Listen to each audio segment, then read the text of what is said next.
মৰাণত গাঞ্জাসহ মহিলা আটক। মৰাণৰ তিলৈবাৰী বঙালী গাঁৱত বৃহস্পতিবাৰে সন্ধিয়া গাঞ্জাসহ এগৰাকী মহিলাক কৰায়ত্ব কৰে আৰক্ষীয়ে। মৰাণ আৰক্ষী থানাৰ ভাৰপ্ৰাপ্ত বিষয়া নীলম সঞ্জীৱ নাথ, এছ.আই. মানসজ্যোতি পাঠক, এছ.আই. কল্প চেতিয়াৰ নেতৃত্বত আৰক্ষী এটা দলে সীমা তাঁতী নামৰ মহিলাগৰাকীৰ বাসগৃহত অভিযান চলাই বিচনাত লুকুৱাই থোৱা অৱস্থাত 475.5 গ্ৰাম গাঞ্জা জব্দ কৰাৰ লগতে মহিলাগৰাকীক আটক কৰে। নিশাই মহিলাগৰাকীক নটিচত এৰি দিয়ে যদিও পুনৰ আজিৰ দিনটোত হাজিৰ হোৱাৰ নিৰ্দেশ দিছে আৰক্ষীয়ে।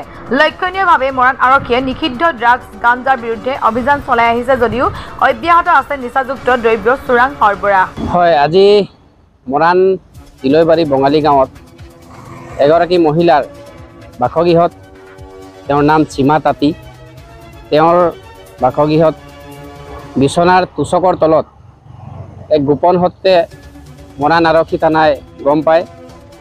তাত গাঞ্জা জব্দ কৰিবলৈ সক্ষম হয়। মৰাণ ভাৰপ্ৰাপ্ত আৰক্ষী বিষয়া নীলম সঞ্জীৱ নাথৰ নেতৃত্বত যোৱা মৰাণৰ এছ.আই. কল্পজিৎ চেতিয়া আৰু মানসজ্যোতি পাঠকৰ অভিযানত তাত আজি গাঞ্জা জব্দ কৰে।